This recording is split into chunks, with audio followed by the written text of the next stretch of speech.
my name's Melton. I'm in MUNM 3213 with Dr. Giacona, and I'm just going to be elaborating on my research paper over musical cultural appropriation and misappropriation in North America.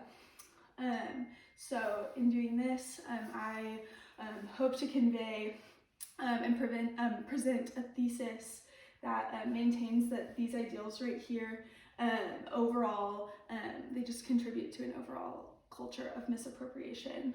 And in turn, I hope to answer the question, does music unite or divide us? Throughout this course, we've seen that music has been just a sacred ritual. It's the cornerstone of a lot of native cultures, but also I think this is a really nuanced question, and I hope to convey that mainstream culture, mainstream pop music, especially in the United States, when used irresponsibly and when used carelessly, racist tendencies can permeate the culture, and music can be used as a weapon against indigenous cultures. And so I think it's really important that we define our terms. So I want to define racial antipathy, playing Indian, black minstrelsy, singing red face, cultural misappropriation, idealized sympathy, and cultural confusion. So we'll start with racial antipathy. And overall racial antipathy generally refers to not clumsy acts of, overgeneralizations. These are deliberate, cynical, sinister attacks on indigenous people or minorities in general. But here, obviously, we have an indigenous scope. And so it's the process of projecting a negative or untrue assumption onto a people group. And usually it's under the guise of colonialism or Orientalism, but here I think colonialist attitudes definitely permeate the scene. And so one of the most egregious and the most terrifying quotes that we've seen in Dr. Giacona's book was a quote from Philip Henry Sheridan: "The only good Indian is a dead Indian." And so we go back to the era in Oklahoma history, especially of these assimilation boarding schools, where one of the main tenets and components was kill the Indian, save the man. And so that's another one of the earliest examples of racial antipathy towards indigenous people. And so music, in a lot of ways, mainstream music, has contributed to racial antipathy. So one of the best examples, I think, of racial antipathy in modern music in the 1960s would be Your Squaw's on the Warpath, and it's by Loretta Lynn. She kind of, exploded onto the music scene, the country music scene in the 1960s, and her song, Your Squaw on the Warpath, serves as one of, again, the most blatant examples of racial antipathy, and in doing so, she paints Native relationships in a negative light, and it's broadly just untrue. They're sort of unfounded stereotypes that really aren't based in any kind of fact. But yeah, no, that starting with the fact that it is using the term squaw. Squaw is a derogatory term. No one uses it, and it was created by the white man. So that is bad. So when we look at some of these lyrics, I just want to point out just a few. So, well, your pet name for me is Squaw. When you come home a drinking and can barely crawl, and all that lovin' on me won't make things right. Well, you leave me at home to keep the teepee clean, 6 papooses to break, and when wean, well, your squaw is on the warpath tonight. And so, starting at the beginning, again, just reiterating the term squaw, that is not used within indigenous culture. It's a derogatory term used by white people to discriminate against indigenous people. And then the next line, it gets into this broadly untrue and derogatory stereotype of Native American men that they have an alcohol problem, still to this day. That is something that a lot of Native American activists are trying to combat, this idea that Native American men are drunkards. And so then all that loving on me won't make things right. And then it goes into these just antiquated ideals of, Indian culture, teepees, six papooses. This was in the 60s. So like, again, what's wrong with this in general is the fact that these lyrics oversimplify and overgeneralize an entire people group.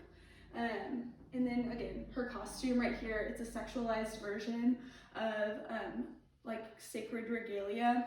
Again, kind of assimilating them into something that like is consumable. So then next we have playing Indian. So this is like non-Indians usurping like sacred indigenous culture, customs, and regalia for clout or for performance. So then it's used in like sports and mainstream culture. So like sports teams known as like the Indians or the Redskins or the Seminoles, whatever. And then summer camps using indigenous tribes to create a competitive binary. That's another example. But then entertainment. We see it in Peter Pan when the Darling children come on and like they meet up with the Pickaninny tribe, which is already a racist trope. They're then able to become Indian, which is not something that you can do.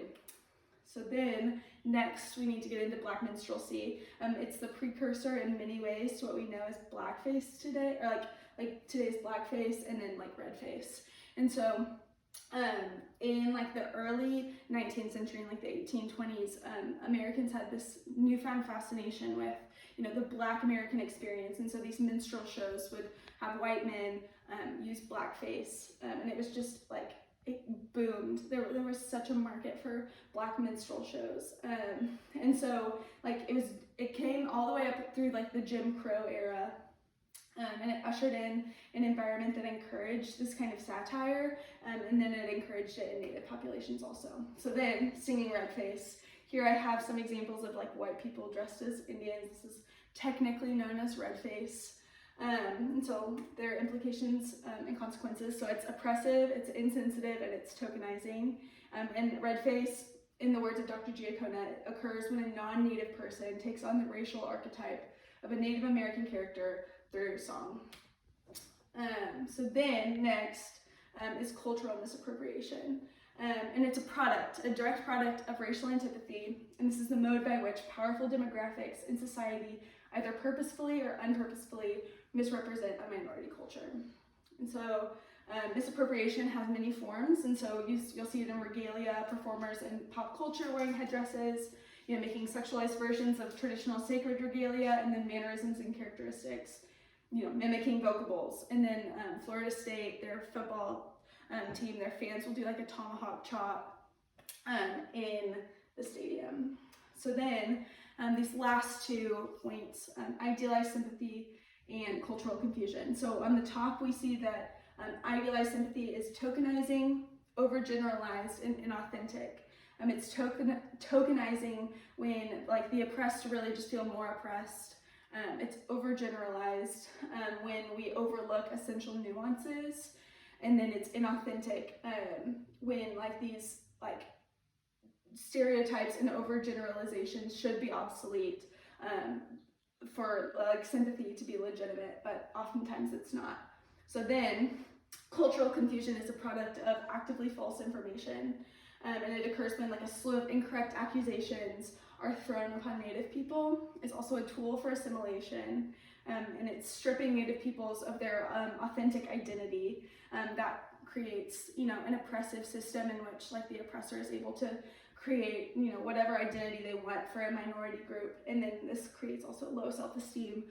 When you kind of feel this sort of imposter syndrome or just a poor self-image, when you don't really know where your heritage comes from. And so those are kind of overall the consequences of misappropriation in music.